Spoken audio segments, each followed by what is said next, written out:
নমস্কার বন্ধুরা, নলেজ কাল্টিভেটারে স্বাগত।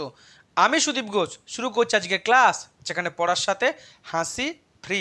আজকে একটি গুরুত্বপূর্ণ বিষয় নিয়ে আলোচনা করব, যা আমাদের কম্পিটিটিভ এক্সামের কারেন্ট অ্যাফেয়ার্সে এবং জিকের, বিশেষ করে মিসলেনিয়াসের মেন্সের জন্য ইম্পর্টেন্ট। তার সাথে আমাদের সকলের জানা উচিত, কারণ বিষয়টি আমাদের সকলের জীবনের সাথে সম্পর্ক যুক্ত।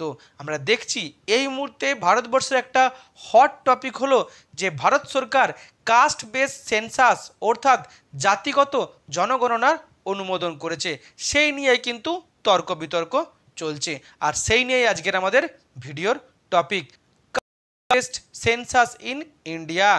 আজকের ভিডিওতে থাকছে এই নিয়ে কি খবর আছে, ভারতবর্ষে যে সাধারণ জনগণনা হয় সেটা কি, ভারতবর্ষে এই কাস্ট সিস্টেমটা কি, আর এই কাস্ট বেসড জনগণনা কি, এর ভালো দিক কি, এর খারাপ দিক কি।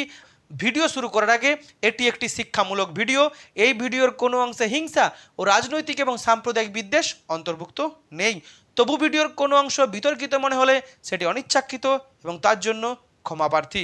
এখন ভিডিওটি পুরোপুরি দেখুন, আর এরকম কারেন্ট অ্যাফেয়ার্সের ভিডিও বাংলায় জানতে চ্যানেলটি সাবস্ক্রাইব করে পাশে থাকুন। এখন আজকের ভিডিও। ভারত সরকার জাতিগত জনগণনা অনুমোদন করেছে এবং স্বাধীনতার পর প্রথম ভারতবর্ষে জাতিগত জনগণনা হতে চলেছে।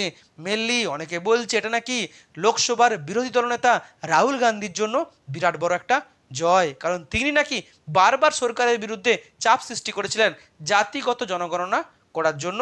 সরকার বাধ্য হয়ে সেটাকে মেনে নিয়েছে। এর আগে বিহার সরকার, তেলেঙ্গানা সরকার, এমনকি কর্ণাটক সরকার তারাও জাতিগত এই যে সার্ভে, সেই সার্ভে কিন্তু করেছিল। আর এখন আমাদের ভারত সরকার বা কেন্দ্র সরকার সারা দেশ জুড়ে এই জাতিগত জনগণনা করতে চলেছে। এখন আমরা জানি যে সেন্সাস বা জনগণনা প্রতি 10 বছর ছাড়া ছাড়া হয়, যেটাকে আমরা বলি সাধারণ সেন্সাস।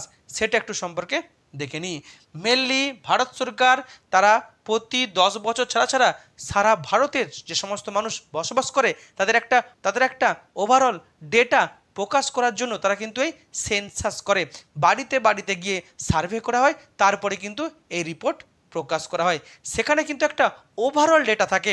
মেনলি দেখা যায় যে কত পুরুষ আছে, কত মহিলা আছে, কত শিশু আছে, পুরুষদের মধ্যে সাক্ষরতার সংখ্যা কত, মহিলাদের মধ্যে সাক্ষরতার সংখ্যা কত, সেক্স রেশিও কত আছে, তার সাথে দেখা যায় যে এসসি এসটিদের সংখ্যা কত আছে, কত মানুষ দারিদ্র্য সীমার নিচে বসবাস করে, কত মানুষ দারিদ্র্য সীমার উপরে বসবাস করে, কত মানুষের সম্পত্তি সম্পর্কিত, এরকম কিন্তু ওভারঅল ডেটা নিয়ে এই সার্ভে করা হয়, সেটাকে কিন্তু প্রকাশ করা হয়। ভারতবর্ষে এই যে সাধারণ জনগণনা, এটা কিন্তু করে কে? কেন্দ্র সরকার করে। এই জনগণনা প্রথম শুরু হয়েছিল ব্রিটিশ ভারতে 1872 খ্রিস্টাব্দে। পরবর্তী ক্ষেত্রে 1881 খ্রিস্টাব্দ থেকে প্রতি 10 বছর ছাড়া ছাড়া কিন্তু এই জনগণনা হয়ে আসছে। ভারতের লাস্ট জনগণনা হয়েছে 2011 সালে। 2021 সালে জনগণনা হওয়ার কথা ছিল, কিন্তু হয়নি, কারণ কোভিড মহামারীর জন্য। যদিও কোভিড মহামারী চলে গেছে, তবুও কিন্তু কেন্দ্র সরকার এই জনগণনা শুরু করার কাজ কিন্তু করেনি। পরবর্তী জনগণনা কবে হবে? 2031 সালে। এখন জাতিগত জনগণনা কি সেটা জানার আগে আমাদেরকে জানতে হবে এই যে কাস্ট সিস্টেম। ভারতবর্ষের সবথেকে একটা জঘন্য এবং খারাপ বা নোংরা জিনিস হচ্ছে এই কাস্ট সিস্টেম। মেনলি আমরা দেখি যে হিন্দু ধর্মের মানুষের মধ্যে কিন্তু এই কাস্ট সিস্টেমটা প্রকট আছে। আমাদের প্রাচীন যে গ্রন্থ সেই ঋগ্বেদে কিন্তু এই কাস্ট সিস্টেমের কথা উল্লেখ আছে, যেখানে বলা হয়েছে হিন্দু ধর্মের 4টি বর্ণ, একটা হচ্ছে ব্রাহ্মণ, ক্ষত্রিয়, বৈশ্য আর শুদ্ধ। কিন্তু এই যে 4টে বর্ণের মধ্যে যারা উচ্চ শ্রেণীর বর্ণ, অর্থাৎ প্রথম দুটো মেনলি ব্রাহ্মণ আর ক্ষত্রিয়, আর বাকি বৈশ্য আর শুদ্ধের উপরে কিন্তু তারা দীর্ঘদিন ধরে অত্যাচার চালিয়ে এসছে এই সুপিরিয়রিটি কমপ্লেক্সের নামে। কারণ এই ব্রাহ্মণ বা ব্রাহ্মণ্যবাদীরা বা এই উচ্চ শ্রেণীর মানুষেরা তারাই কিন্তু এই সমাজকে পরিচালনা করতো, আর তারাই কিন্তু সেই সুযোগটা নিয়ে ওই নিম্ন শ্রেণীর মানুষ অত্যাচার তারা করে আসছে, এবং তারা তাদের নিজেদের পেটের জন্য, তাদের ভাতের জন্য তারা কিন্তু নিচু শ্রেণীর মানুষের অত্যাচার করে আসছে। অর্থাৎ যারা এই লোয়ার কাস্ট, অর্থাৎ যারা বারবার দলিত হয়ে আসছে, সেই দলিত কমিউনিটির উপরে কিন্তু তারা বিরাট অত্যাচার করে। এমনও ছিল যে দলিতদের ছায়া মারাতো না ব্রাহ্মণরা, তাহলে নাকি ব্রাহ্মণরা অপবিত্র হয়ে যাবে। এমনকি দলিতরা যে রাস্তায় যেত সেই রাস্তাটা নাকি অপবিত্র হয়ে যেত, তাই দলিতদের পেছনে ঝাঁটা বাঁধা থাকতো। এমনকি ভারতবর্ষে ছিল যে দলিত শ্রেণীর মা বোনেরা, তারা নাকি তাদের বক্ষ দেশ তারা যদি ঢাকা রাখার জন্য তাদেরকে ট্যাক্স দিতে হতো। এরকম কিন্তু জঘন্য ঘটনা ঘটেছে এবং দলিতদের উপরে কিন্তু অত্যাচার করে এসছে। দলিতদের কিন্তু কোনো রাইট বা অধিকার ছিল না ফ্রিলি বসবাস করা। তারা একসঙ্গে খেতে পারতো না, তারা একই কুয়োর জল খেতে পারতো না, একই গ্রামে বাস করতে পারতো না, একই স্কুলে পড়তে পারতো না, একই পাঠশালায় যেতে পারতো না, এমনকি তারা তাদের পছন্দ মতো যে পোশাক কিংবা খাওয়া দাওয়া সেটাও করতে পারতো না। আর এগুলো বেশিরভাগটাই করতো কারা? উঁচু শ্রেণীর মানুষরা, এই ব্রাহ্মণ্যবাদীরা দলিতদের উপর কিন্তু অত্যাচার করে এসছে। আর তারপরে কিন্তু ভারতবর্ষে শুরু হয় কি? দলিত আন্দোলন। যে দলিত আন্দোলন শুরু করেছিলেন জ্যোতিবা ফুলে, পেরিয়ার, আম্বেদকর, এমনকি আমাদের গান্ধী। তারপরে কিন্তু এই দলিতদের উপর অত্যাচার অনেক কমেছে। ভারত স্বাধীনতা হওয়ার পরে এই যে দলিতদের ওপরে অস্পৃশ্যতার নাম করে যে অত্যাচার, সেটাকে বন্ধ করার জন্যই ভারত সরকার কিন্তু রিজার্ভেশন দিয়েছিল এসসিদের উপরে, এসটিদের উপরে, এমনকি পরে ওবিসিদের জন্য রিজার্ভেশন বা সংরক্ষণ দিয়েছে। এমনকি এই ভারতবর্ষের থেকে এই যে কাস্ট সিস্টেমটার যে বৈষম্য, এমনকি যে অস্পৃশ্যতা, সেটাকে মুছে দেওয়ার জন্য ভারতের যে সংবিধানের যে মৌলিক অধিকার, সেখানেও কিন্তু এই বিশেষ প্রভিশনের দেওয়া আছে। সেই 14 নম্বর দ্বারা ইকুয়ালিটি বিফোর ল, 15 নম্বর দ্বারা যেখানে কিন্তু কাস্ট বা ধর্মের বা লিঙ্গের নামে কোনো বৈষম্য চলবে না। এমনকি 17 নম্বর দ্বারা যেখানে এই যে আনটাচেবিলিটি অর্থাৎ যে অস্পৃশ্যতা, জাতির নামে যে অস্পৃশ্যতা, সেটাকে ভারতবর্ষে বেআইনি ঘোষণা করা হয়েছে এবং ভারতবর্ষের লজ্জা বলে বর্ণনা করা হয়েছে। তবে ভারতবর্ষের স্বাধীনতার এতদিন পার হয়ে গেলেও এখনও কিন্তু আমাদের সমাজ থেকে এই কাস্ট সিস্টেমটাকে পুরোপুরি নির্মূল করা সম্ভব হয়নি। এখনও আমরা খবরে দেখি যে ভারতবর্ষের বিভিন্ন জায়গায় উচ্চ শ্রেণীর মানুষ বা ব্রাহ্মণ্যবাদীরা তারা দলিত শ্রেণীর মানুষের উপরে অত্যাচার করে, এমনকি মন্দিরে প্রবেশ পর্যন্ত করতে দেয় না। এই হলো ভারতবর্ষের কাস্ট সিস্টেম, যা কিন্তু খুবই জঘন্য এবং নোংরা। এখন আমরা দেখব এই কাস্ট বেসড সেন্সাস কি। মেনলি আমরা কি দেখলাম যে ভারত সরকার রিজার্ভেশন দিয়েছে। এই রিজার্ভেশনকে মেনে নিয়ে ভারতবর্ষে এই মুহূর্তে যে কাস্ট বা ক্যাটাগরিগুলি আছে সেগুলি হচ্ছে কি? এসটি অর্থাৎ আদিবাসীদের জন্য, এসসি অর্থাৎ তপশিলি জাতিদের জন্য, একটা হচ্ছে ওবিসি অন্যান্য অনগ্রসর শ্রেণীর জন্য, আর যাদের কোনো রিজার্ভেশন নেই তারা হচ্ছে ইউআর বা আনরিজার্ভ বা জেনারেল। যদিও ইউআর এর মধ্যে আবার ইডব্লিউএস রিজার্ভেশন আছে। কিন্তু এই যে মেনলি চারটে যে ক্যাটাগরি, একটা হচ্ছে ইউআর, ওবিসি, এসটি, এসসি, এই চারটে ক্যাটাগরির একটার মধ্যে আবার অনেক সাবকাস্ট আছে। যেমন এই যে ইউআর বা আনরিজার্ভ, এদের মধ্যে ব্রাহ্মণ আছে, ক্ষত্রিয় আছে, আবার অন্যদিকে সদগোপ আছে, আবার ওবিসিদের মধ্যে গোয়ালা আছে, কর্মকার আছে, কামার আছে, এসসিদের মধ্যে জেলে আছে, বাগদি আছে, কিংবা হচ্ছে মাঝি আছে, এসটিদের মধ্যে সাঁওতাল আছে, ভিল আছে, টোটো আছে। অর্থাৎ একটা ক্যাটাগরি বা একটা কাস্টের মধ্যে অসংখ্য বা অনেক এই যে সাবকাস্ট আছে।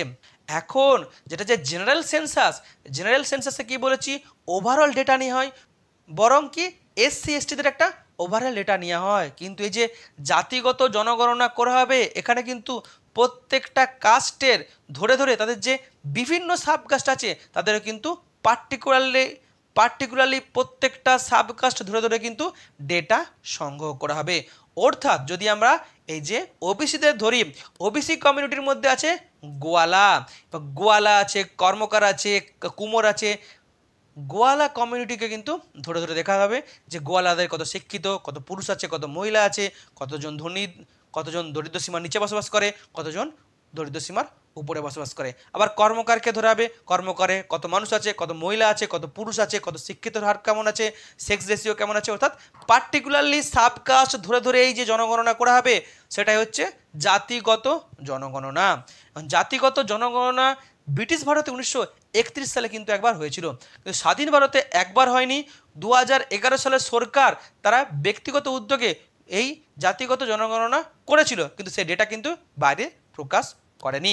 আর ভারত সরকার প্রথম এবার স্বাধীনতার পর এই জাতিগত জনগণনা করতে চলেছে। খবর পাওয়া যাচ্ছে শুধু যে হিন্দু ধর্মেরই এই জাতিগত জনগণনা করা হবে তা নয়, অন্যান্য ধর্মেরও কিন্তু জাতিগত জনগণনা করা হতে পারে। যেমন মুসলিম ধর্ম মুসলিম ধর্মের মধ্যে কিন্তু এই কাস্ট সিস্টেমটা কম আছে, কিন্তু কাস্ট সিস্টেম আছে, শেখ আছে, মোল্লা আছে, কিংবা শাহ আছে, এগুলো ধরে ধরেও কিন্তু এই জনগণনা করা হবে বলে খবর আছে। এখন এই জাতিগত জনগণনার সুবিধা কি? মনে রাখতে হবে, জাতিগত জনগণনা হলে ভারতবর্ষে যতগুলো সাবকাস্ট কমিউনিটি আছে সকলের কিন্তু একটা ফুল ফ্লেজেড একটা ডেটা সামনে আসবে, পরিষ্কার চিত্র সামনে আসবে, সবাই কিন্তু দেখতে পাবে, এটা কিন্তু হওয়া উচিত। অন্যদিকে আর একটা বিষয় হচ্ছে, এই যে প্রত্যেকটা ক্যাটাগরি বা কাস্ট আছে তাদের মধ্যে যে সাবকাস্টগুলি আছে তাদের সোশিও ইকোনমিক অর্থাৎ আর্থসামাজিক, শিক্ষা, স্বাস্থ্য এই সমস্ত ক্ষেত্রে কতটা উন্নতি হয়েছে তা কিন্তু ধরে ধরে বলা যাবে।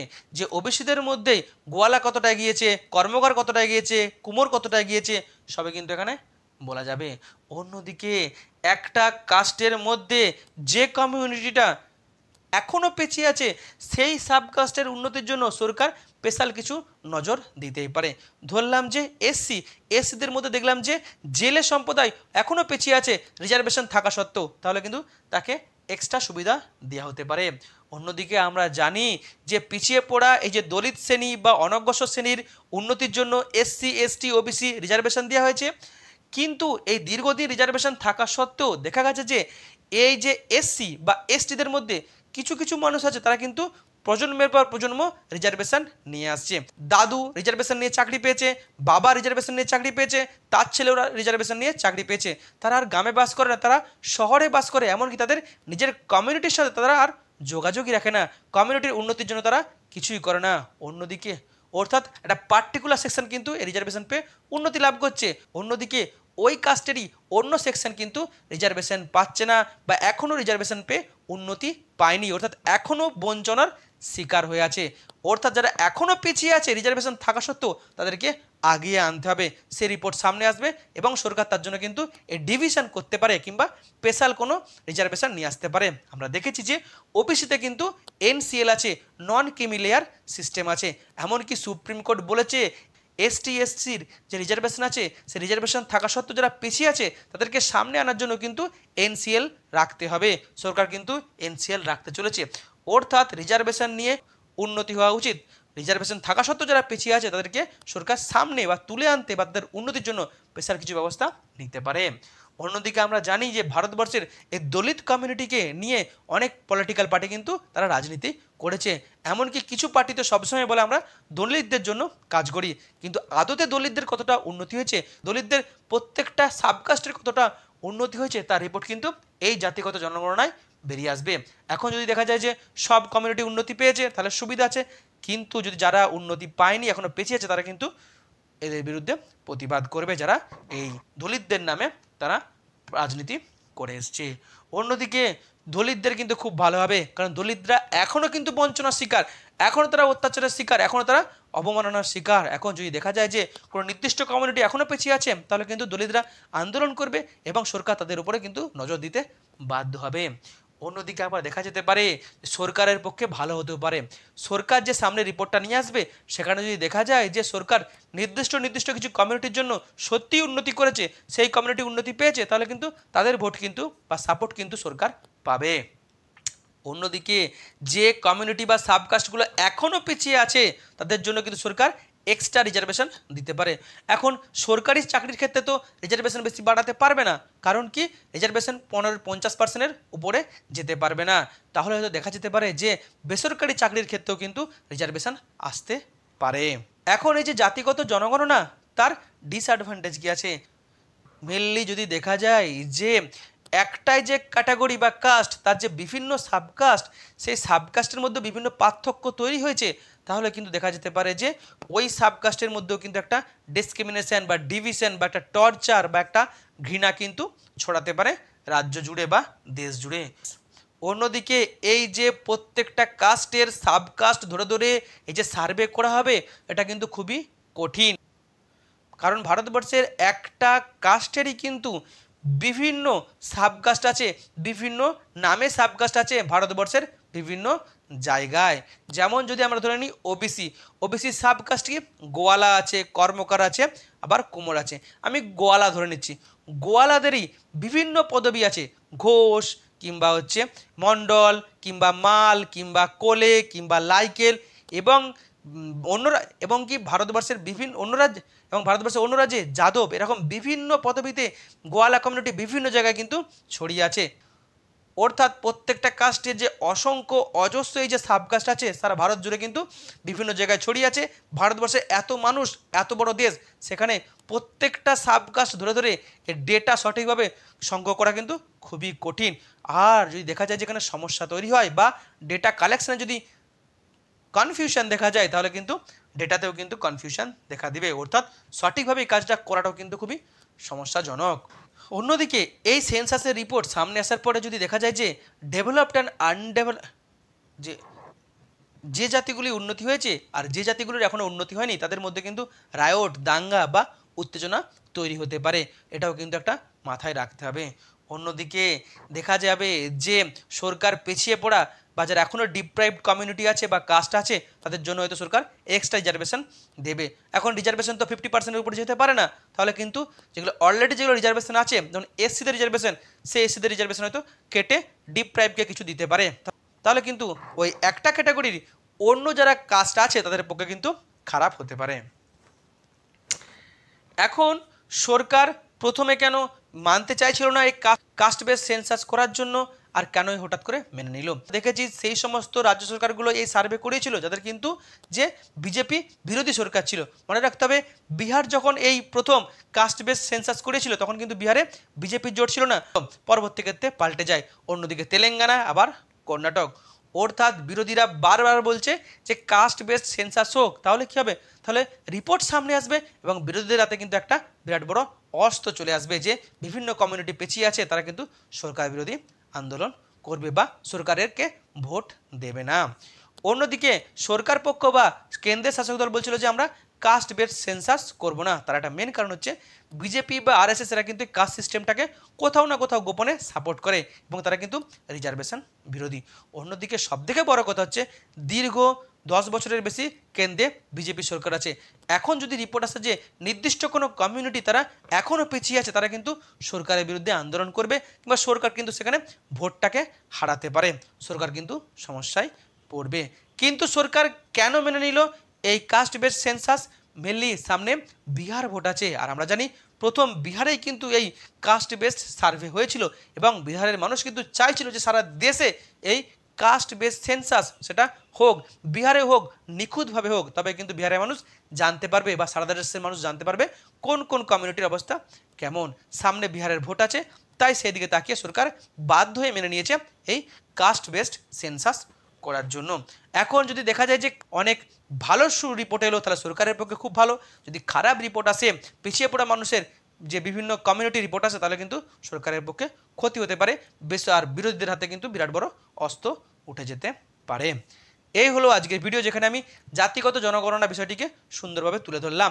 এখন আপনি জাতিগত জনগণনাকে সাপোর্ট করেন না বিরোধিতা করেন? আপনি কি রিজার্ভেশনকে সাপোর্ট করেন না বিরোধিতা করেন? অবশ্যই কমেন্ট বক্সে জানাবেন। ভিডিওটি এখানে শেষ হলো। ভিডিওটি যদি ভালো লাগে অবশ্যই লাইক, কমেন্ট, শেয়ার করতে ভুলবেন না। আবার দেখা হবে নতুন একটি ভিডিওতে। ততক্ষণ পড়তে থাকো, হাসতে থাকো।